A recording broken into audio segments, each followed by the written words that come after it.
Welcome, my name is Anja Lindbeck.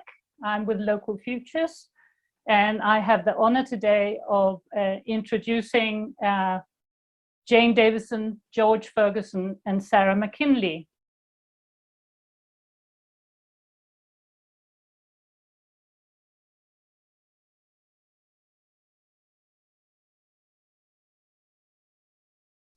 So I'm handing over the word to Jane to kickstart this session.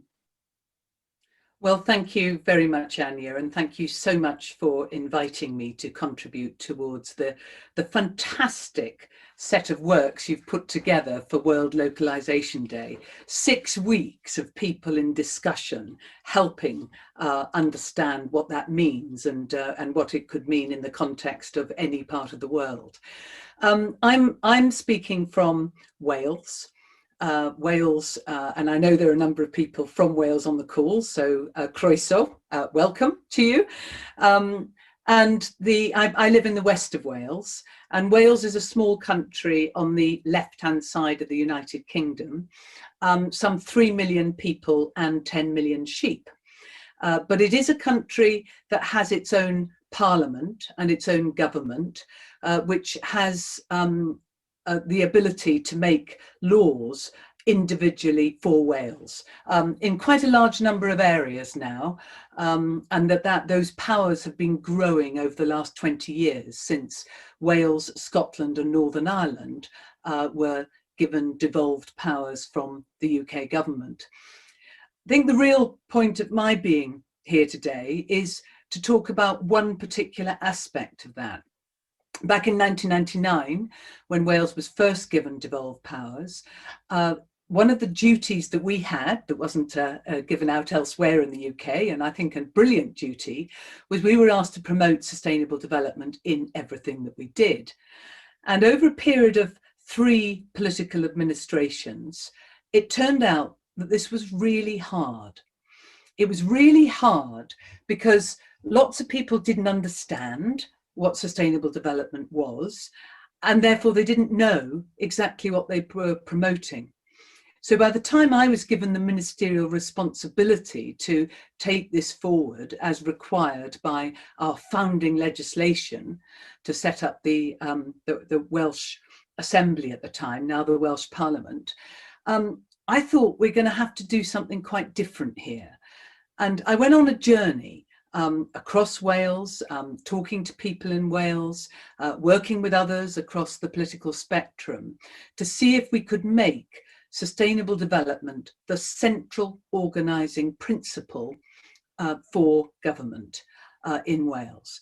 And we had a go at that, but I'm afraid that we found that also failed for exactly the same reasons, that people didn't understand what sustainable development was, and therefore they didn't know how to make it the central organising principle. So what I'm now going to do is share with you where that journey went to, because that journey has meant that Wales, the little country, 3 million people, off the left-hand side of the UK, if you look at it facing north, is now the first country in the world to have legislation to protect the interests of future generations.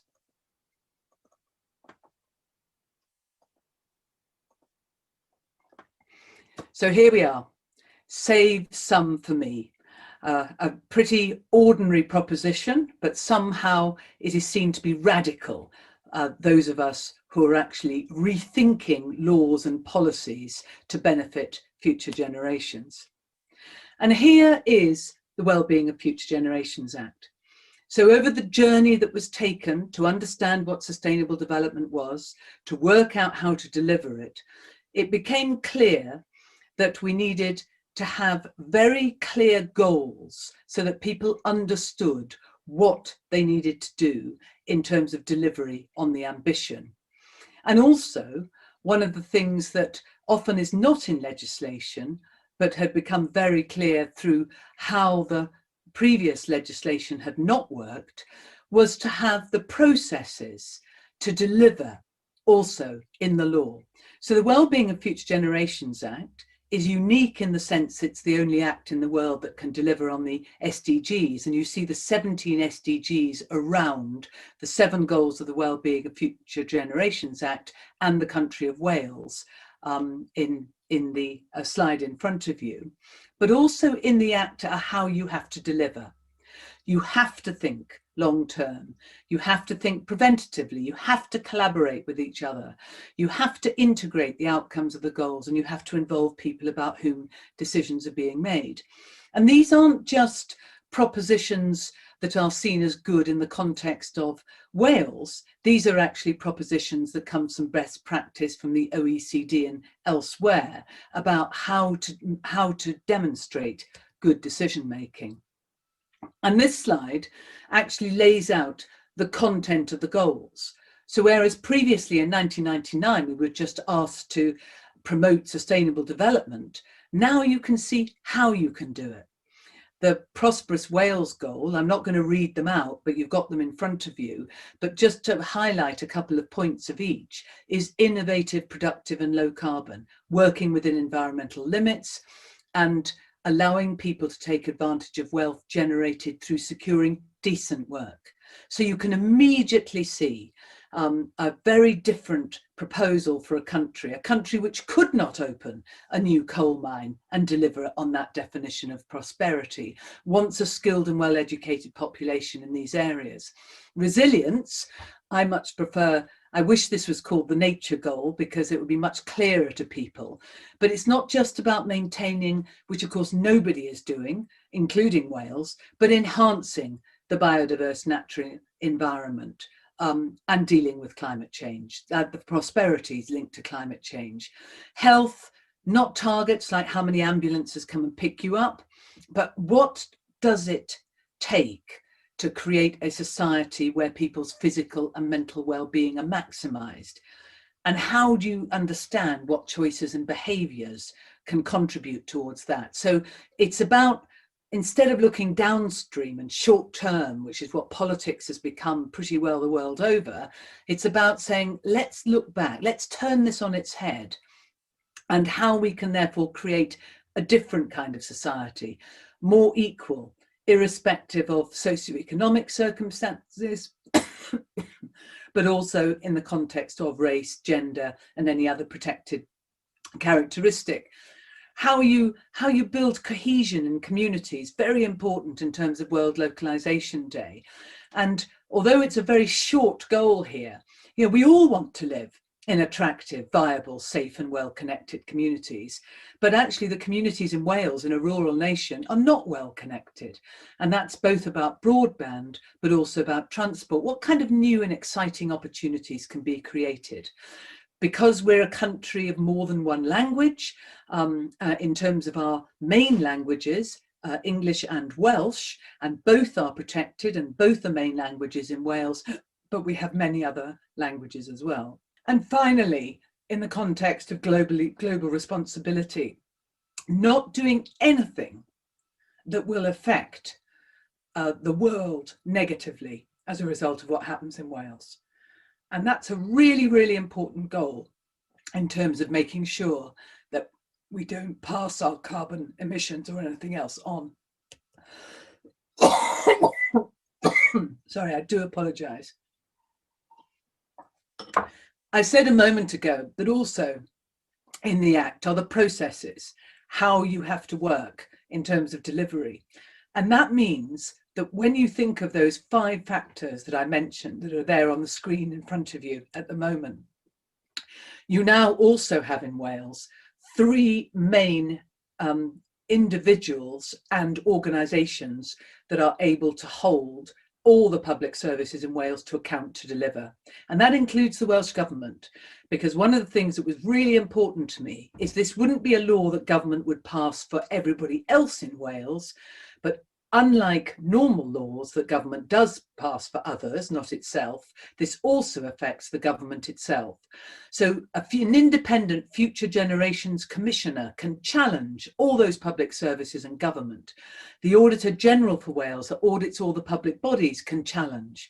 And of course the courts, because it's a piece of legislation, can also challenge through judicial review. And I wanted to bring this back to the idea of localization. If we go back to Maslow's hierarchy of needs back in 1943, just before, still in the middle of the Second World War, I fundamentally believe, and actually the government in Wales fundamentally believes, that government has a critically important role in making sure that our physiological and safety needs are met before actually those issues around friendship, intimacy, family, sense of connection, moving up through respect, self-esteem, recognition, status, and up to being the best that we can want to be in the world. None of those things can happen unless government creates the right conditions. And those conditions are about clean air, access to clean water, making sure there's enough food, making sure people are sheltered, and housing is a critical issue in the UK at the moment, making sure that people can have interrupted sleep, they have access to clothing, making sure that they are personally safe, that they have access to employment, etc. All these things, including health, government has a fundamental role in. And I think in many ways, governments have moved away from this. And by moving away from this, they have let people down, particularly those people who are most disenfranchised. So the story of how this journey was taken from the very first ideas of having legislation to promote sustainable development, which was not enough, to having legislation to deliver on the Wellbeing of Future Generations Act with mechanisms in place to hold to account. The big test in Wales at the moment, and I think particularly in the next 5 years, will be the Act is now 5 years old. It was implemented for the first time a year after it was passed. All the public services were asked to create plans. We're only now into the second set of plans. And what is really interesting is how people are realizing that what they did before is not enough. And I wrote a book about this because the lessons from a small country are about place-based policy, local regeneration, foundational economy. It's about how to make the country better for the people who live in it by behaving responsibly, both to those people and to the world. And what is absolutely fascinating in the UK is that the Scottish government put it in their manifesto to deliver similar legislation in Scotland during its new administration. And in England, the government is not yet on board, but there are moves afoot by members of the UK Parliament to really take this agenda forward. And the point about the Wellbeing of Future Generations Act, if we just go back to those relationships between prosperity, between nature and health and equality and cohesive communities and vibrant culture and global responsibility, is they are a jigsaw. And unless we integrate our responses to all these areas, then we don't get the maximum benefit. And I want to operate to the principle, do unto future generations what you would have had past generations do unto you. And I finish with just one example, which I've put in the book, which is absolutely about localization. It's called Skyline. You can look it up under that heading, Skyline and Wales. And it's about the South Wales valleys, which provided coal to the world, where people's health was destroyed, where the capital was taken out of Wales, the money was taken out of Wales. But those people who created that wealth for others stayed in long, narrow valleys where coal was the reason that they were there. And for many years, governments have tried to find ways of really regenerating those valleys, but they've always done things to the communities, not the communities deciding what they want. And under the Skyline project, 3 communities in 3 of those valleys are actively looking to take control of their own land in perpetuity, delivering outcomes linked to the Wellbeing of Future Generations Act, which will then be a localization model, which I hope will be replicated in other countries too. So this is still a very, very early days, but this joined up approach is absolutely essential to deliver better outcomes for us all. Thank you very much. Diolch yn fawr iawn. Thank you so much, Jane. So inspiring. I'm already thinking that I need to do what I can to get similar legislation through in my small country, native country of Denmark. So I'll hand over to George for the next. Thank you very much. Thank you. Anya, and thanks, Jane. It's wonderful to follow Jane. I have huge admiration for what you've done in Wales, and I'm sitting in the city of Bristol, which is a stone's throw from Wales, just over the bridge. And I think you have taken localism to a new dimension and linked it very strongly with the environment and health and the future well-being of Future Generations Act, which I think is inspirational for all countries. And it's probably up level with the Bhutan's happiness movement. And so thank you for that. So I was mayor of Bristol for near 4 years, a bit less. And Bristol is a city of 500,000. It's got a city region of about 1.2 million. And you cannot really separate a city from the region in which it sits in terms of sustainability. I mean, a good city, what makes a good city? A good city must be one that benefits its surroundings rather than creates poor impacts for its surroundings and poor impacts for the world. Therefore, a good city must, in theory, generate its own power. It must deal with its own waste. In fact, get rid of the term waste. Think of resource rather than waste. How do we reuse everything? And so I have some hero cities in the world, one of which is Copenhagen. And yeah, I think it's a city that has taken the environment and sustainability really seriously.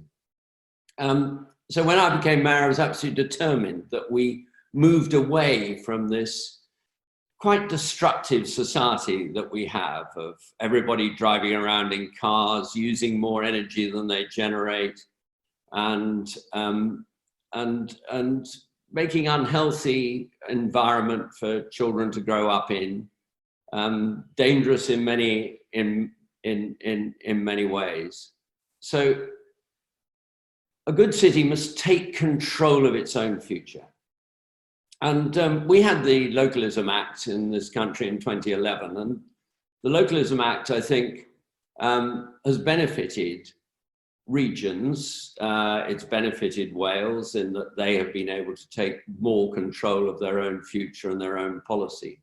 But when it comes to cities, I think it's been pretty nominal, the change. The mayors that came out of localism were able to create a certain amount of, had a certain amount of power, but it was soft power. No tax raising power, no additional, so very little of the things that local authorities do are they in real control of, because they're not raising their own taxation to a degree that means they're in control. So when it comes to housing policy or transport policy or food policy, they're often begging from central government for the support that they need in order to carry out these things. So where do you start? You start with vision. You have to have a vision that is similar to the one that Jane has described about the future. That vision has got to be about the future, and politics is incredibly short term in its thinking. We have elections every 4 years typically, and getting politicians to look beyond the next election is always an extremely difficult thing to do. and I think it's worsened by central control. When local communities take control of their own futures, it is a much more personal thing, and therefore that there is much more care taken about the environment and the health of that community. So creating a vision for building homes, for building communities, when it's top down is often all about numbers. When it comes from the community, it's much more about quality. It's about what sort of world do we want? What sort of community, what sort of neighborhood do we want? And therefore, the local policies for building a community, which is not just about the fabric. I may be an architect, but I care much more about what happens within and around buildings than the buildings themselves, has to belong to the whole community rather than be something that is done to it. Mobility is another policy that has a huge effect on people's lives. Our cities and communities are in many ways destroyed by the domination of private cars. And it is extremely difficult for politicians to deal with that issue because people hang on to their cars for dear life. But actually that hanging on to their cars is a huge problem for local cohesion, for the use of our streets, for what they should be as the hearts of communities, and instead of just parking places, they should be for our children to play in rather than to be threatened in by big dangerous vehicles. And those things can be seen when a community takes control. And the third policy issue I'd like to talk about is food, because we have a madness in this world where food that is grown around our cities is largely exported to other areas, either within the country or even outside the country. We have the domination of huge supermarkets that buy up the food from the farms surrounding the city. And while it's absolutely natural that most of that food should come into the city, should serve the people who live in and around the city, and that the waste that comes, the enormous waste that we need to reduce, should return within the city region, within the surroundings of the city, to enrich the earth that produces the food. So if you had a true local economy, a true local circular economy, where people are making those decisions for themselves rather than big corporates making the decisions, sometimes more powerful than governments, then one would have a much healthier existence. We would have cleaner air. We would have less transport going both across the city and between cities. We would have safer cities where people could walk and cycle with the knowledge that they were unlikely to be damaged in the process. We would be able to we'd be able to take away a lot of the space that is tarmac, that is car dominated, to use for events, for celebration of local things, for markets.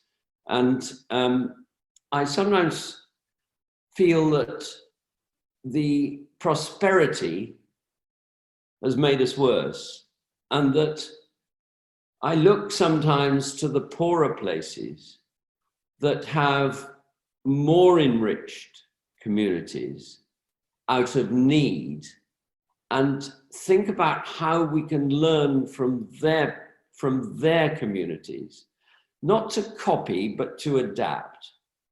Because the great thing about localism is that localism should be about the local culture. It should be about the local character. It should be about the local place.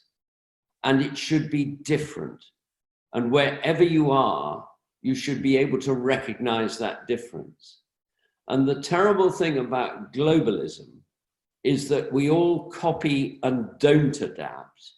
And we end up with cities that look and behave much the same.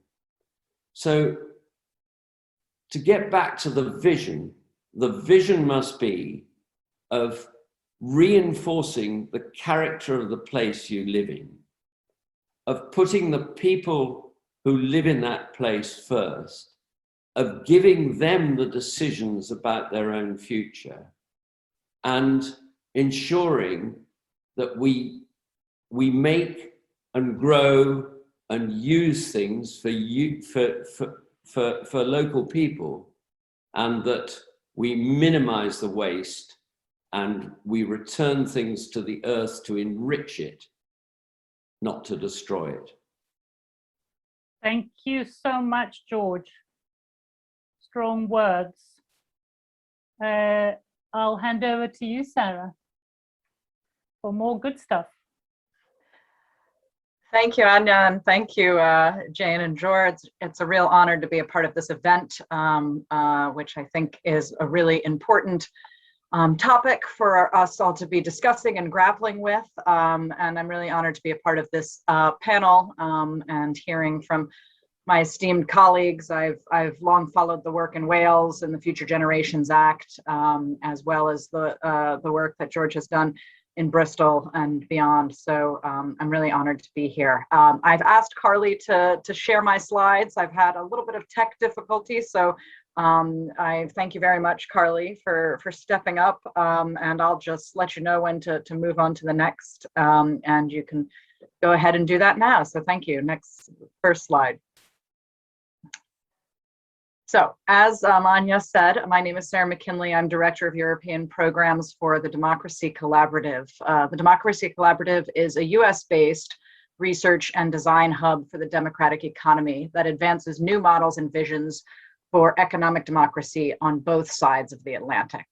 So what do we mean when we talk about economic democracy, and why is that important? We've already heard from George and Jane a bit about this, and I'm going to go from sort of this really visionary and high level inspiring thinking to some concrete examples of how communities are taking control of their own futures and their own economies.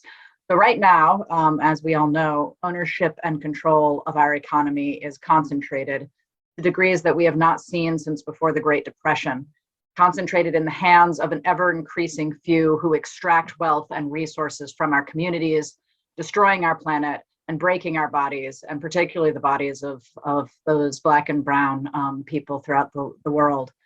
We cannot have a system that is half democratic and half plutocratic. We see it already. Our plutocratic economy is eating our democratic politics. Democracy cannot reside only in the political realm. We have to democratize the economy.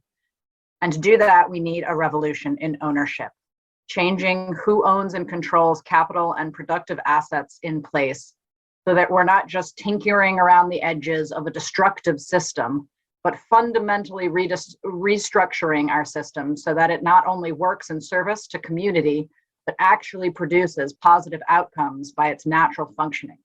Pre-distribution, if you will, rather than what we're doing now, redistribution. Next slide, please, Carly. And we believe that we can do this, starting locally through what we call community wealth building. Community wealth building is a system-changing approach to place-based economic development. It produces broadly shared collective economic prosperity through the direct reconfiguration of our economic institutions and local economies on the basis of greater democratic ownership, control, worker participation, and community control. Next slide. So there's a lot in that definition, I understand, and we're actually working to streamline and make that more usable. But what you really need to know, the key to understanding the transformative capacity of doing community wealth building in place, are the principles of ownership, place, institution building, and system change. So as I said before, it's not just about tinkering around the edges, it's about overhauling our local economies from the ground up, so that they are thriving for the people who live there. So to create a thriving local economy requires designing institutions from our local governments to our enterprises and beyond, so that they are locally owned and controlled, and the economic advantages of that ownership are spread broadly, and the resulting wealth is not extracted to benefit just those at the top. In other words, the wealth stays local and recirculates in the way that we've been talking about already. And we can do this through various design and rooting it in place, not in sort of this financialized, abstracted economy that we currently live in our globalized world. Next slide, please, Carly. So what does that mean? This can take many forms, from employee-owned cooperatives to municipally owned enterprise to community land trusts to local development finance and beyond. Many of these initiatives exist already in your communities and in places across the world, from Chile to Amsterdam, Cleveland to the UK. Imagine, however, if these efforts were well connected to local economic engines and levers of power like government and health institutions. Imagine if they were intentionally linked to the explosion of local solidarity and mutual aid efforts that we're seeing across the globe in this moment of crisis. Imagine if there was supportive regulatory and legislative frameworks around these efforts that provided abundant resources to increase community capacity and to engage and lead on their own. Then we really, truly could build back better from this moment, preparing ourselves for the compounding crises that are ahead of us from climate change and beyond. Then we would really see new political economic systems starting in place and building to the level of a full system change. Next slide, please. The good news is this already exists. There are examples of this in place. For example, in Cleveland, Ohio, the Evergreen Cooperatives are a large network of green employee-owned cooperatives located in disinvested, largely African-American communities in the center of Cleveland. These cooperatives were deliberately created to supply goods and services directly to the hospitals, universities, and other large anchor institutions of the city. Institutions that are rooted in place and are not going to go anywhere, unlike most of the multinational global corporations to which many local economies are dependent. Today, the 3 Evergreen Cooperatives now employ over 200 people locally, all of whom earn a living wage and have the opportunity to share in the profits of their company, as well as make decisions in the way that they are run. Recently, the Cooperative Laundry beat out Sodexo for the full laundry contract for the Cleveland Clinic, the largest hospital in the region. And they were able to buy out the Sodexo plant, converting all employees to owners and giving them immediate raises.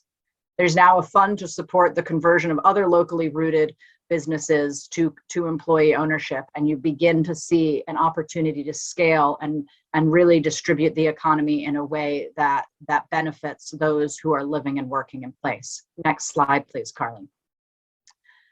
You also see this in Preston, England, a small post-industrial city in the north. The city government worked in partnership with local organizations and institutions and have been able to repatriate over £100 million in local spending to local enterprises, recirculating that money in place. They've invested their pension fund to support local housing and social housing and are in the process of relaunching a local mutual bank and a network of unionized employee-owned cooperatives. This is just part of an integrated strategy to reroute their economic output locally in the community. And they're doing this in the face of austerity and growing crises, just by working with what they already have, but thinking of it differently and redirecting it. So these are just a few examples. There are hundreds more and many, many more in this era of COVID. And they produce positive impacts daily in people's lives. And I'd be happy to speak more about that in our conversation coming up and in your questions. And they're really making change for people in place and for the environment. But in this moment of crisis, we must connect resource and grow these efforts so that they can meet the scale of the demand. We must connect them to efforts like you're seeing in Wales with the Future Generation Act, like you're seeing in Scotland with new supportive legislation for community wealth building explicitly. They've even appointed a minister for community wealth building in Scotland. So we must really resource and support this work in a powerful way so that we can move these efforts from the fringes to the mainstream as our new normal and main means of rebuilding our local economies. Thank you. Wow. Thank you, Sarah. Oh, I was looking forward to this and I got just what I wanted. So I'll hope that you can all, are you all on screen? Yes, you are. That's brilliant. So we've got like about 20 minutes for a bit of a conversation now before we go into questions.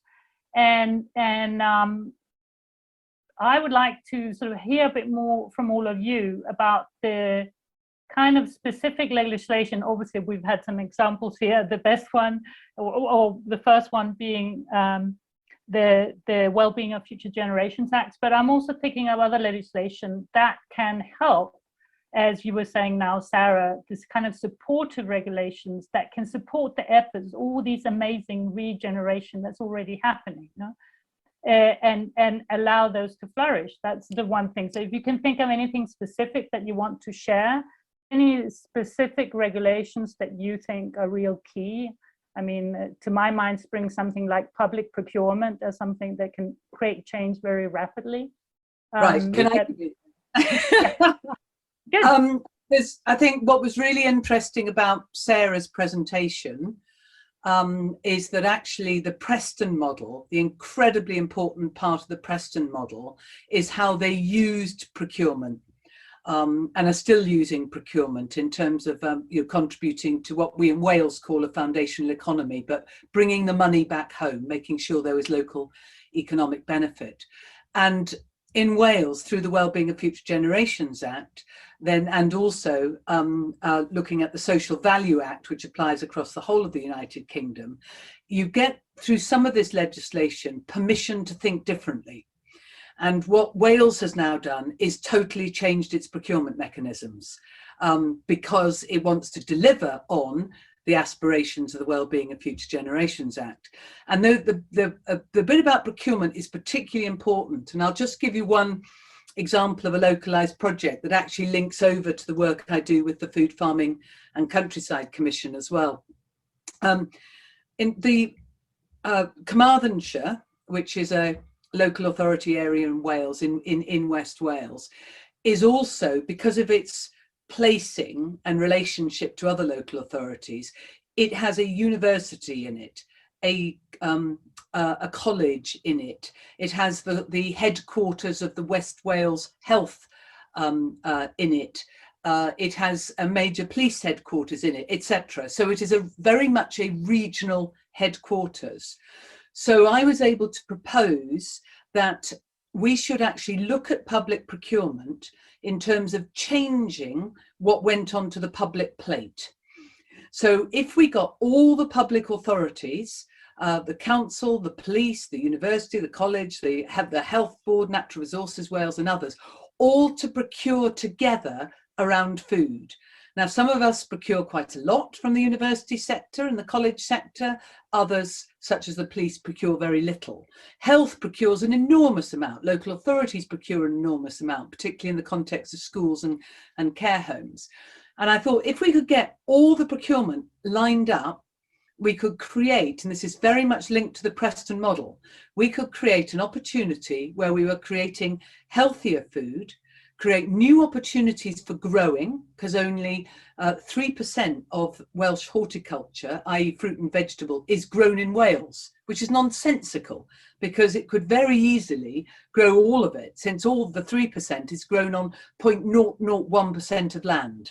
So if you want to do, literally, if you had 3% of land turned over, you'd get 100% of the need, and then it could be used for other things. So how can you take that localization approach at a local authority level and get all the partners in play? Now, the Wellbeing of Future Generations Act demands in every local authority area a public services board that is all those authorities that have to work together on outcomes that benefit that place. And although there are all sorts of issues about how well or not that's working, the principle is a brilliant one.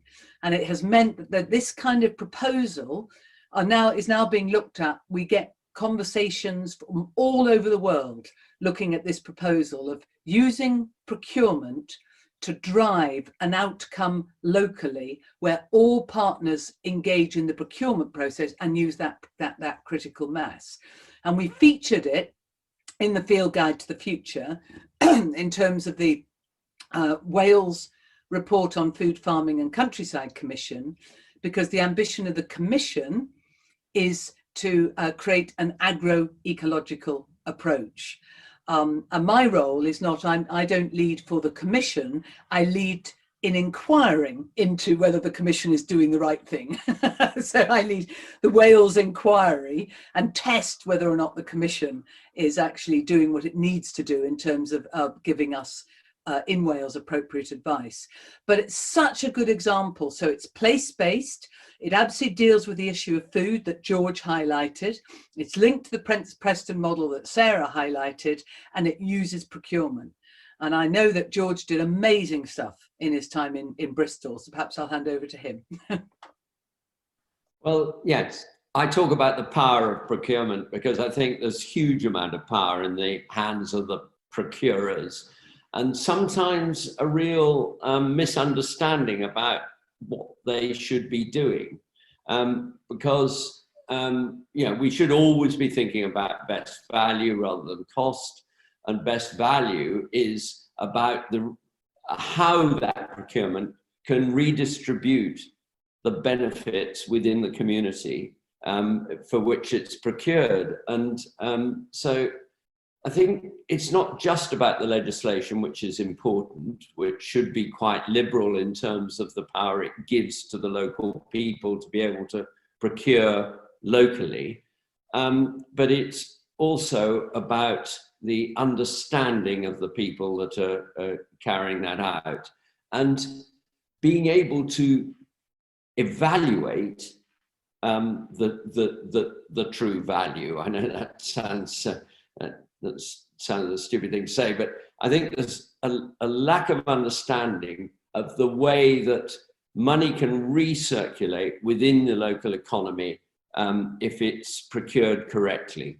And also sometimes procurers thinking that big is good because they think it's safer. And often you can put small suppliers together to work as a community of suppliers from the local community that can compete extremely well with the big suppliers that may be more remote. So I think it's a combination of liberal legislation in terms of procuring and the understanding and the ability to take a few risks. I think it's risk-averse procuring often leads to very bad decisions. And I'll just continue with this theme of procurement. There's a lot there. I mean, there's a lot to be said on legislation broadly, but of course, procurement is a key part of this. And I mean, I'll just say, ultimately, we do need to change our global legislative framework around procurement, and particularly those who are impacted by EU procurement law. It's a big problem and it needs to be changed. And we absolutely need to change that. That said, there are things that places like Preston are able to do even within those legislative frameworks that are much more oriented to favor sort of multinational companies than they are any other. Places like Preston, what they were able to do was break up their contracts into smaller amounts. Not only does that then make it doesn't put them at odds with EU regulation if it's under a certain amount, but it's also easier for smaller enterprises to actually go for and fulfill those contractual needs. So there are ways to work with that, but ultimately we do need to actually change the legislative framework that actually favors saving the price per unit being the cheapest rather than actually taking into account, and to George's point, understanding the actual full costs of procuring and purchasing in certain ways. So just to take the example of Cleveland with the laundry, which was the first cooperative that opened there, we looked at the way that the institutions operating in Cleveland were procuring their laundry with multinationals, and what they did was their laundry services. They worked with a large GPO, a group purchasing organization that aggregated laundry from all of the hospital facilities and others in the region, and then took it all together and shipped it to Mexico. Why? Because in Mexico, they could get the cheapest price per unit on the pound because of unrestricted labor laws and exploitation. What they weren't factoring into the cost actually was the cost of shipping. They didn't even actually factor in the cost of shipping, let alone the cost of the externalities, both environmentally and in terms of service disruption to the hospitals. There's a snowstorm in Cleveland, you can't get your laundry into the hospital. That's a big problem. So when you start to actually quantify those costs and consider them as part of the cost, you're actually, from a business perspective, looking at something entirely different than the way we currently envision these impacts. So there are ways to think about these things and talk about these things in ways that make the case for a lot of this legislative change, in addition to all the very obvious sort of environmental and community sustaining aspects of doing things differently. Jane already spoke to the importance of a social value act. That needs to happen in many more places. Wales has really led with that example. But then there are lots of other sort of legislative frameworks, including things like regional investment banks and things of that nature that can really support these kinds of efforts in place. And actually, with our partners at Commonwealth, we recently put forward a series of recommendations for legislative change that would support community wealth building and economic democracy in place. I'd be happy to share with you. Can I just add one other thing that relates to what George was saying about communities of suppliers? Because I think that this has been really interesting. I mean, George also pointed out that procurers are often very risk averse. And that risk aversion often manifests itself in demanding almost impossible hoops for people to go to. So your point, Sarah, about you end up with the multinationals, and they become multinationals because they see that this is the way people work, and therefore they procure. And so you end up with the big organizations winning all the contracts when they can't deliver, apart from with casualized labor, with no expertise specific to the procurement outcome. And I think that what you can unpack at a place base, and that's been what's so interesting about the Preston model, is I don't think that what I and a procurement expert first proposed to Carmarthenshire, and they picked up and they completely run with it. It's I was part of the initial proposal, but I'm not part of the outcome. And I think what's been really interesting about this is that it was the Preston model and Claire's in terms of the reporting and understanding of policy and being able to give an evidence base to outcomes that then gives a public body confidence to change the way they look at risk. So the evidence base and a good evidence base that is intelligible to the public body is critical to give them kind of cover with their local community in the context of taking some of these kind of risks. And then you find that actually you can do what you want with procurement if you are really clever about doing it. And what has been absolutely eye-opening is that, I agree that there are some aspects of the European procurement system which it would be very useful to change, but we also know they're delivered quite differently in different countries in Europe. And Britain was always the most risk averse in that context. And ironically, that we're now being told that because of Brexit, that actually we can change the procurement frameworks. But what we're doing in Wales is not changing a procurement framework in any way to anything that we couldn't also have done before. And I think that's the other point, is that we're not getting any benefit from Brexit in new kinds of procurement. I just thought it's important to lay that out there. But we are getting the benefit of is having, as George says, an overarching vision. And that then means that we get the permission to think differently. That means people can think differently. And then you find very, very active people in organizations who are really prepared to change the way they do things once they've got that permission. So there is something about placemaking in that context, I think, is also really important, and giving people confidence. Absolutely agree. I just want to come in with one little provocation and say that it may not just be that places like the UK and others are risk averse so much as perhaps captured by certain powers and industries and corporations that I do think very much set the agenda deliberately in order to direct things in one direction to their favor than to others. So. Yeah, I think yes, it's both, but I don't think it's only that. No, but I was going to say, but I think that's where what is interesting is that it's Wales and Scotland that are going down the different routes as the small countries in the UK. And there's the point, the small lessons from small countries can be lessons to big cities. Big city lessons can be lessons to small countries, etc. So that whole notion about identification and place, and particularly that interrelationship, which actually I didn't say, but actually it's critically important here in Wales, is having that interplay between environment, society, economy, and culture. And those four elements are built into the pillars that underpin everything in the Wellbeing of Future Generations Act. And culture is critical, because that is about issues around identity and place and belonging. And all of this is about belonging. Okay, so we've got a host of really interesting questions, which I'll shoot into so that we have the time. I want to thank you for what you've just been sharing now. That I've got lots I would love to add, but I won't take the time up with that. Only to say that I think local governments in small countries, as in the case here with you mentioning Wales and Scotland, have the ability to do so much more. There's sort of that's where the progress is coming from right now, not on a national level. Well, Wales being an exception, in Scotland, I think precisely because they are smaller countries, where there's more direct democracy.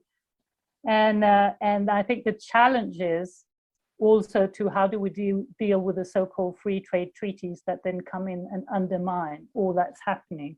Like, I mean, I would love to know how that would clash with the Wellbeing of Future Generations Act. But I'll now shoot into the many questions that we have, and see if we can lump some of them. One is here from Ralph Corgill, who's saying, how are we getting this information out that you've been sharing to, he calls it the working classes. As the Panthers say, people that are financially poorer, are they part of this transformation, or do they get to hear about it?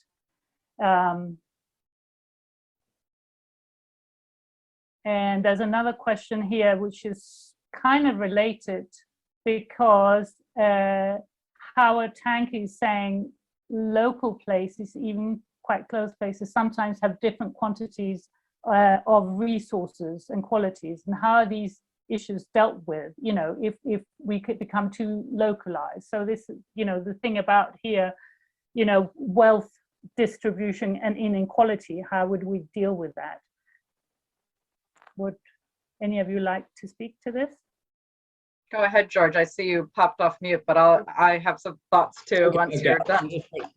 I think it's the poorest people who can benefit greatest from localization, and so I think it's getting that message across, and electing the people who believe in localism, so both in the local communities, in the town councils, in the city councils, in the neighborhood councils. And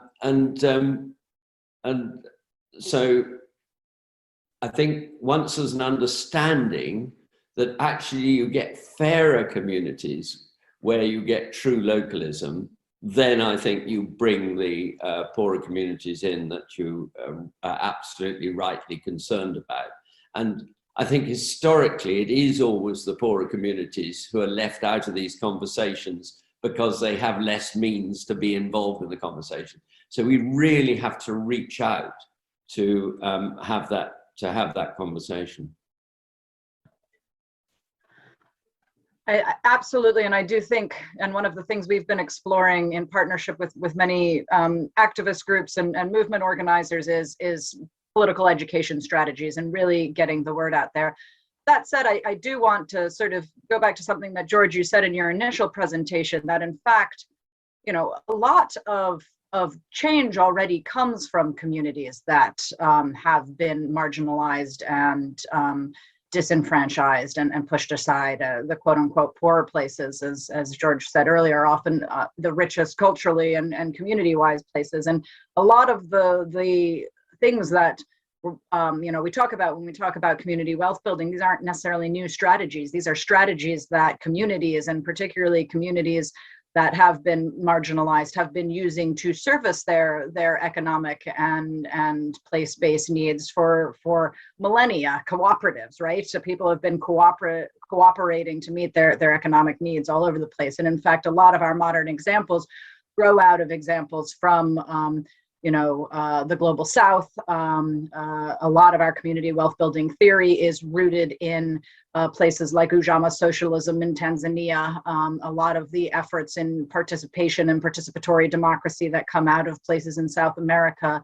And in fact, the networked cooperative model in the United States, in Cleveland, grew out of Mondragon in the north of Spain, which certainly was a model in the face of sort of Franco oppression and so forth, that really helped that region maintain not only its cultural identity and autonomy, but also survive in extreme austerity and deprivation. So there's a, you know, there's a lot in this that is already growing out of really the grassroots of places, and now as we sort of like begin to have this movement cohesion, we need to ensure that there are feedback loops and ways of including that enable people to be at the table.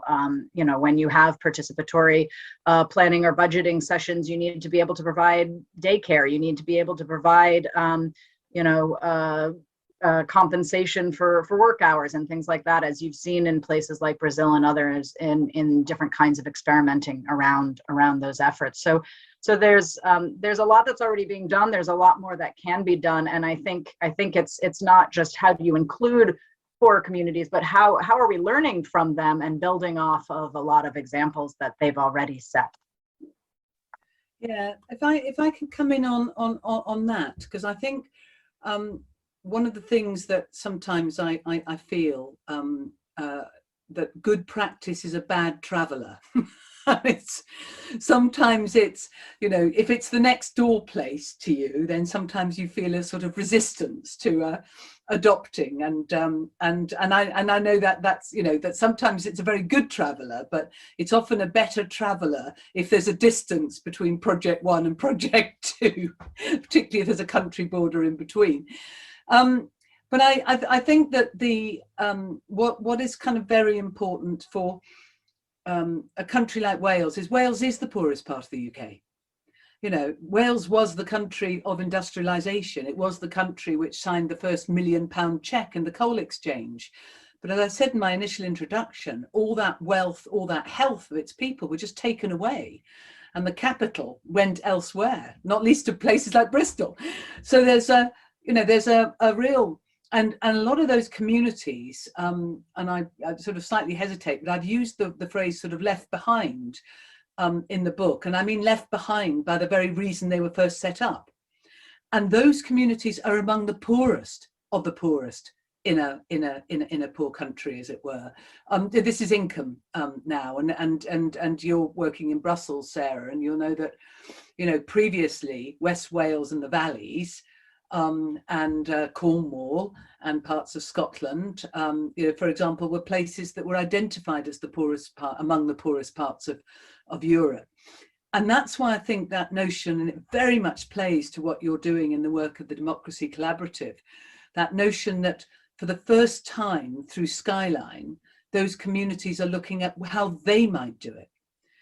When there's been 20 years of, when I've been involved, as it were, of watching government try and find ways of creating community wealth building opportunities, but more doing it to the community rather than the community taking ownership of the outcome. And I think that's a really interesting model. I mean, if they manage to pull this off, and in their case, what they have is potentially a massive forestry resource, which could be used in the context of timber, but could be used in very, very many other ways as well. So that's a different, you know, financial resource available to them. But we also know sometimes communities, you know, unfortunately in this debate, make the choices that we wouldn't want them to make. And going back to George's car point, I was really, really excited that in our capital city of Cardiff, that one of the first things the council did when we had COVID was to shut the main street in front of the Cardiff Castle and create all sorts of open air venues where people could be sufficiently far apart to be able to be safe. And the council has just announced that it's going to reopen it. And as George said, it's the car driver lobby. And although they're going to keep it as a pedestrian one during the summer, in the autumn they're going to open it again. And you just think that actually, if all those people in that car driver lobby really understood the impact of their cars on the air in the city, on children in particular, their carbon emissions, you know, I bet 55% of those car drivers would not have voted to reopen that city centre, but they just don't want to add 10, 15 minutes to their journey. So there is something about the point that you made about, Sarah, about education and learning is needed. And we've had 2 climate assemblies now in Wales, in some other parts of those South Wales valleys, and each one has come up with exactly the same kind of recommendations that deliver on the Wellbeing of Future Generations Act, when those communities who've never felt asked or involved have had the chance to really debate these issues with experts. So that issue around learning is absolutely critical. Otherwise, we will get those short-term decisions still when the people are involved in the discussion. So I think there's almost like a mandatory learning for us all before you put the proposition, so people have a real understanding of the implications. And I wonder if you've got evidence there about how that changes outcomes that you can share with us in the chat, so we can all have a look. Can I quickly say, I think that's a tragic example about the what you call the reopening, what I call the closing of the street, because I think local people would envisage that what happened during COVID is that street got opened. It got opened to people. It became a place, it became a real place. It became something that was very much part of the local community. And what they're doing now is closing it again. And I think the language of change is often so negative. And I think part of what could come out of good localism is a slightly different way of describing things. So yeah, and to that point, I just popped in the chat how important it is to do that education and have that learning, but rooted in possibility, right? I think so often people hear about what's wrong, but they don't know what the alternative is. They don't know how to do it differently. They don't know how to think in solutions. And so that is why places like Preston are important, because even though it's not replicable, even though it may be very different from your own situation, it does show that you can do things differently. And that's really important for people to know about those alternatives. So before we'll move on to another question, and I just want to insert a comment of my own from my own experience. So from what for example, my work here in Mexico, where I work with a lot of rural communities and campesinos, farmers, peasants.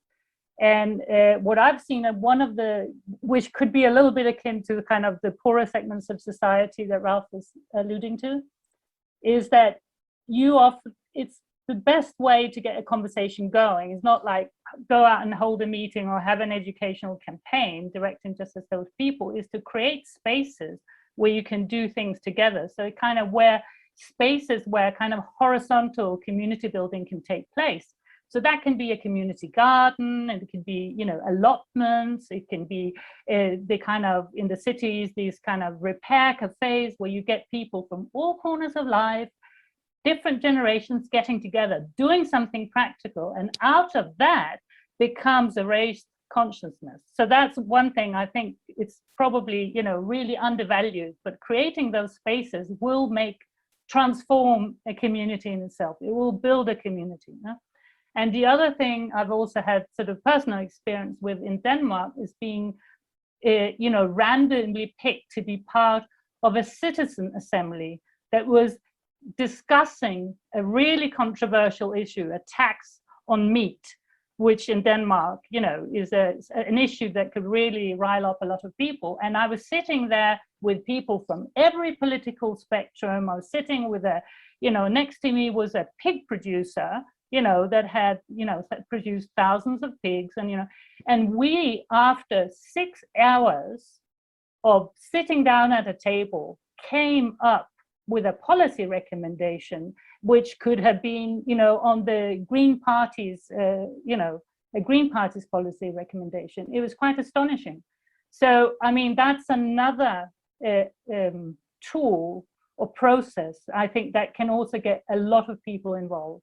So anyway, those were some comments from myself. I think we didn't quite get to, Howard's question about, like, could localization lead to some kind of competition between communities? From my point of view, I would have thought we'd need some kind of a national level wealth distribution. We can't just, leave whoever is more marginalized to their own destiny, Anyone wants to? Sarah, you look like you have something to say.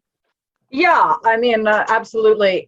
I think, I think sometimes people think of localization only in a vacuum, and you have to think of these things in tiers and in sort of subsidiarity, right? And what can you do at the lowest possible level, but understanding that there are things that you can't necessarily do at that level, that you also need to have regional or national or other supportive frameworks around those things at the same time.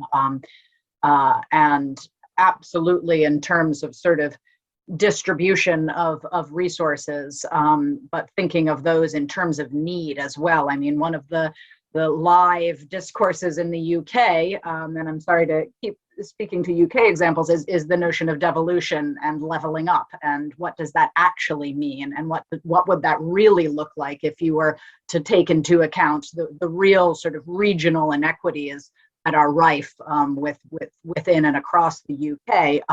So you need to be able to have those kinds of conversations at those levels. But then, when you start to sort of move away from the sort of global trade regimes and what would, you can't necessarily put the genie back in the bottle, right? We still live in a globalized world. So how can we think about solidaritous relationships rather than competitive relationships between places, right? How could we have solidarity between communities and economies that are rooted in place, between local and trade relations in solidaritous ways to meet need based on need? And I think that's sort of the framework you have to think of, not just within your own locality, but within your own region and country, and then ultimately globally. And that's how you need to think about, need and distribution, and what that looks like, and repairing, and think of it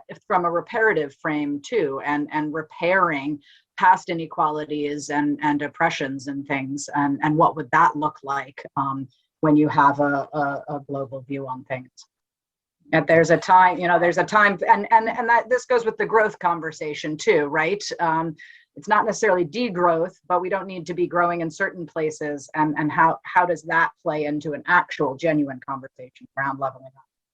Yeah, I think that's absolutely spot on. And I think the one of the reasons that in Wales, unusually, those 5 ways of working that play very well to the 8 principles that Sarah outlined earlier were included in the law is partly to address that issue. So if you've got a principle of collaboration that is in law now that you have to demonstrate, it makes it very different to that sort of competitive element. And I think that also it's that point about learning, making good practice a good traveller, that if you have to collaborate, actually it changes what the project is.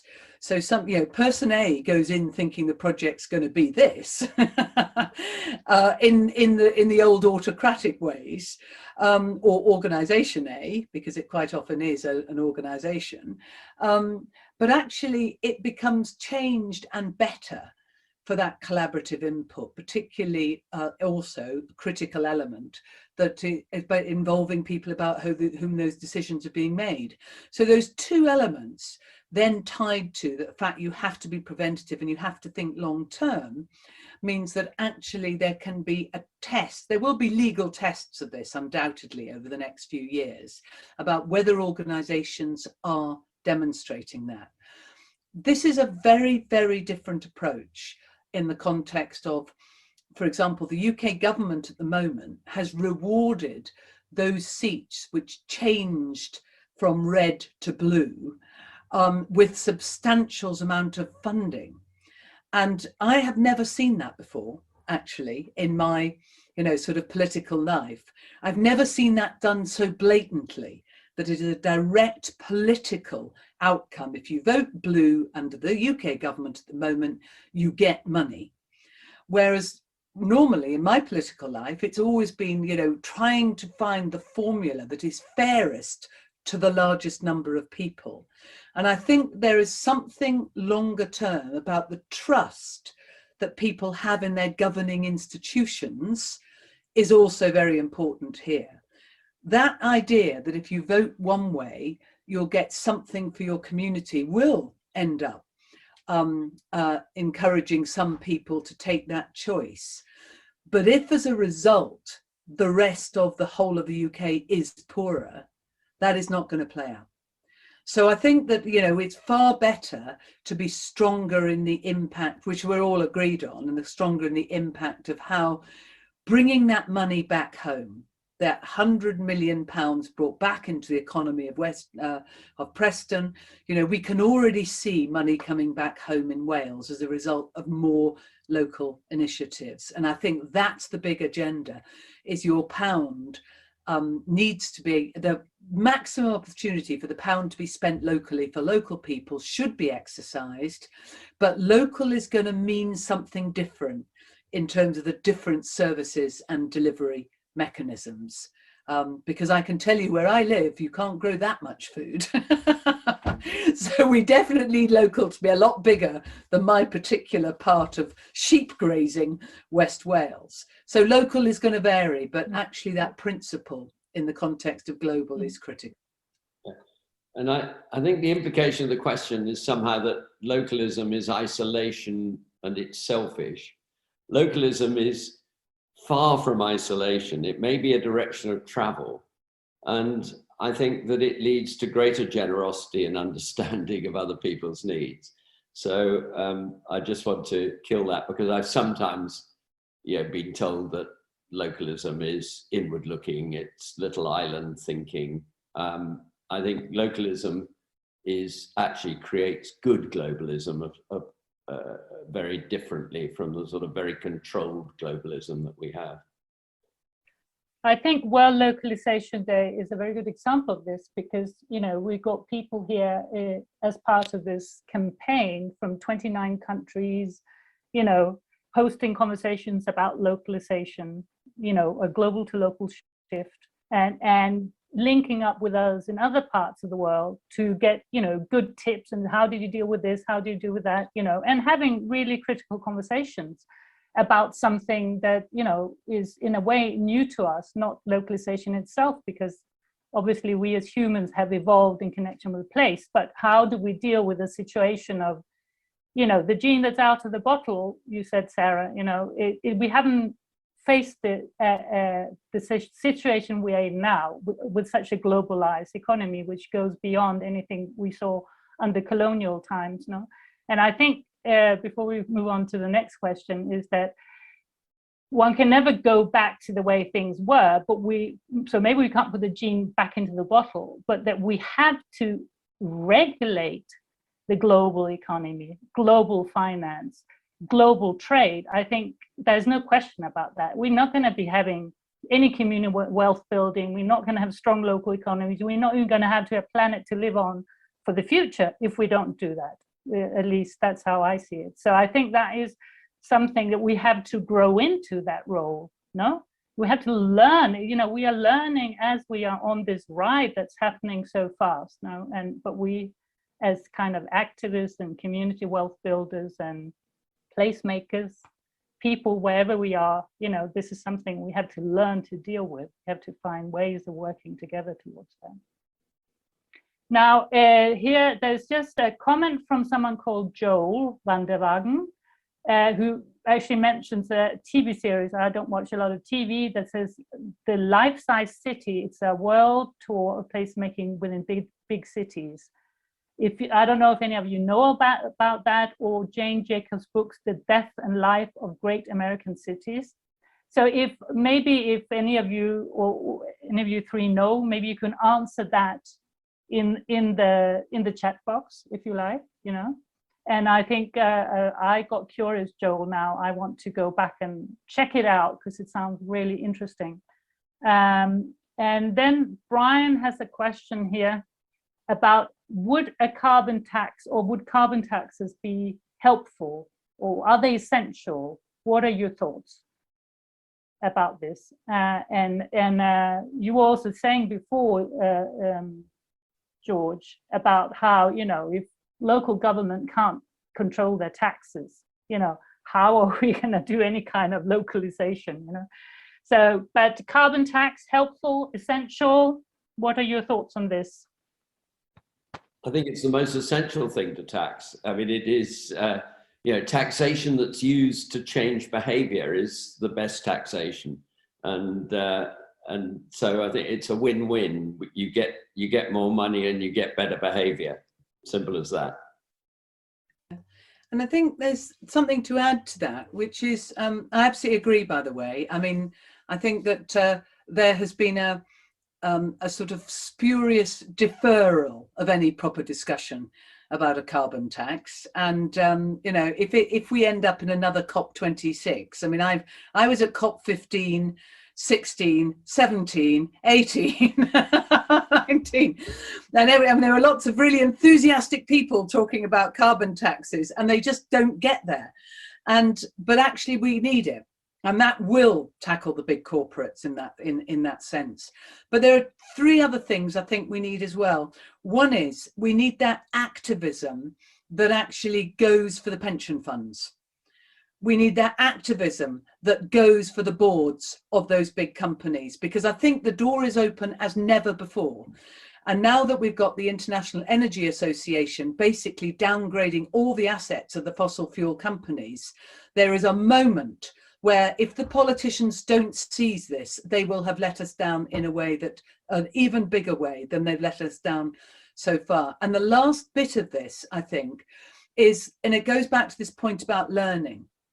I still find that I talk to highly educated people who have very, very clear views about wanting to live more sustainably, who do not yet understand their own impact on the planet. And I do think that actually carbon budgeting at an individual level could be a very, very good tool, probably voluntary to start with, but a very, very good tool for people to understand which parts of their behavior create problems in the context of of climate. Because when you send people off to do a carbon footprint or an ecological footprint or anything else, they often come back and they're deeply shocked to find that they thought that because they recycled, i.e. treating waste as a resource, that actually it meant that they could happily get on a flight twice a year to go on holiday. And I think it's enabling people to understand, it's that learning.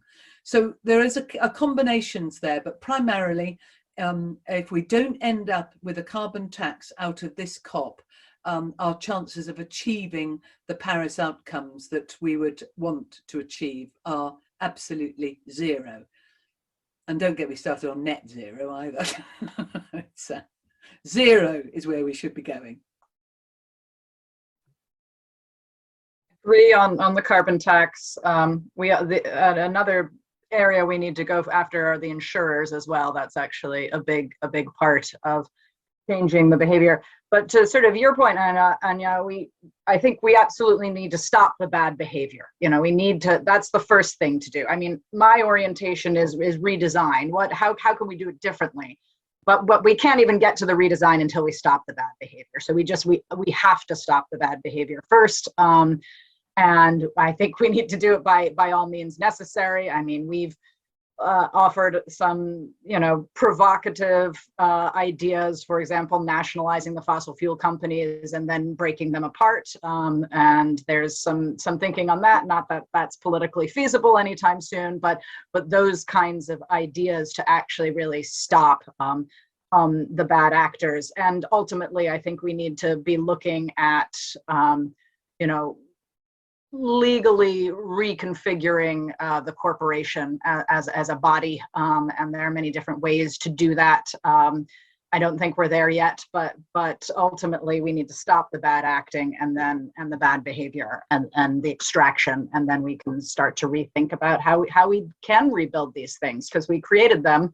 And I mean, I think one of our biggest challenges is a challenge of imagination. I think we are so stuck in the way the world is that it's hard for us to see the way the world could be. And we created where we are. We can recreate it, and we absolutely have to. And we see that in place, all over the world. And now we need to believe in it and move it forward. Yeah, I totally agree. And one of the things that we do at Local Futures is try to help people imagine a different world, not just imagine it, but showing what's already happening. So we don't only have to imagine it, we can draw on it. So we have something like a library on Local Futures website, which is called Planet Local, which shows a lot of these initiatives all around the world. And I feel that is one of the most important things that all of us can do, because people, as you say, Sarah, have a really difficult time thinking that another way is possible, even though it's happening, but we don't hear about it in the mainstream media. So it's like up on the soapbox and share it with others, so that we can start to imagine, and not only imagine, draw from the lessons that are already happening.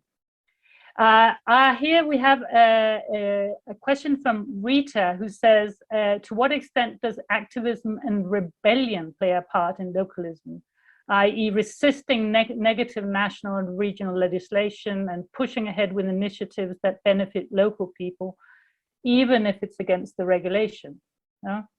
So any thoughts on this?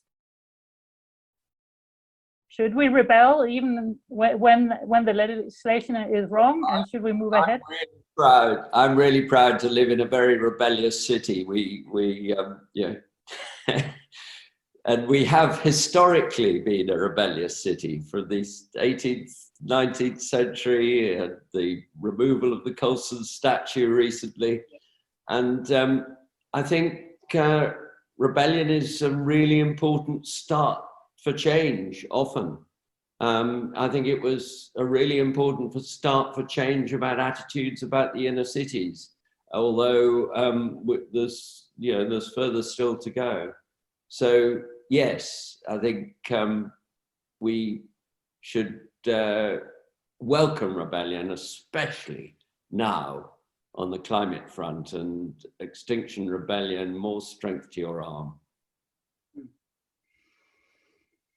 And I think just another kind of rebellion, actually, we just witnessed in the UK in the last couple of days, which was when a conservative majority of 16,000 was overturned by a Liberal Democrat campaigning on the protection of the area of outstanding natural beauty against the incursion of HS2, which is the high-speed train proposal. And I thought was really, really interesting about that is the government is already running scared in terms of the way it was going to develop planning legislation, only for England, by the way, because it's devolved in Scotland and Wales. So there can be the kind of rebellions, and I support Extinction Rebellion in my local area. There can be the kind of rebellions that many of us have participated in, whether it was against the war in Iraq or anything else.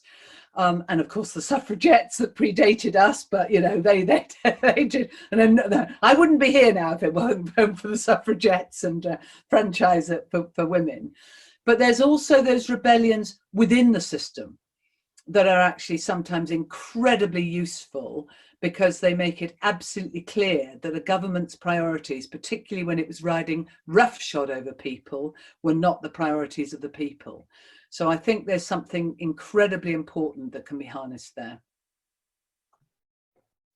And I'll just simply say, yes, of course we need rebellion. This is, you know, this is not a either or it's a both and. We need everything. At this moment, we need everything. We need rebellion, we need bottom-up solutions, we need local solutions, we need regional solutions, we need legislative change, we need political action and political change. We need it all. And we need to find a way to connect it all as well. I think our biggest problem is not, you know, what to do, but how to connect it. I think there's so many ways to get involved, so many ways to make change, but we need to really make sure we're connected to one another and moving in the same direction or in the right direction. So that's the challenge, but we need it all. Thank you. I can't tell you how pleased I am about this conversation, because it's been very stimulating. I've learned a lot of new things, and I think a lot of people will get to benefit from what has been discussed and shared here today. We have reached the 90-minute mark, past it. Would you like to say a departing comment? What, all of you? Any of you? I'll just say thank you. It was, and thank you, and keep the fight. Keep up the good fight, everybody. Absolutely. Sorry, George. And let's revitalize our democracies so that they're true democracies. Yeah, and I just think my last comment is, if you think what you're doing is right, don't be scared. Just get on and do it. Because what I learned through my long political life is to avoid allowing people to say no to me. It's a very good political tool in terms of delivering outcomes. So don't ask for permission. You've got the permission to think differently. Use it and create those new opportunities. Because as Sarah said, we need it all. We need it all, and we need everybody. Thank you so much. I hope we meet again. Good evening, good afternoon, in person good morning. one day. Yes, in Thank person. you. No, this could continue. I'd really love to. So much more I want to touch upon. Thank you to everybody. Thank you to the listeners, and thank you to all the people that will see this afterwards. Bye. Thank you. Bye, thank you.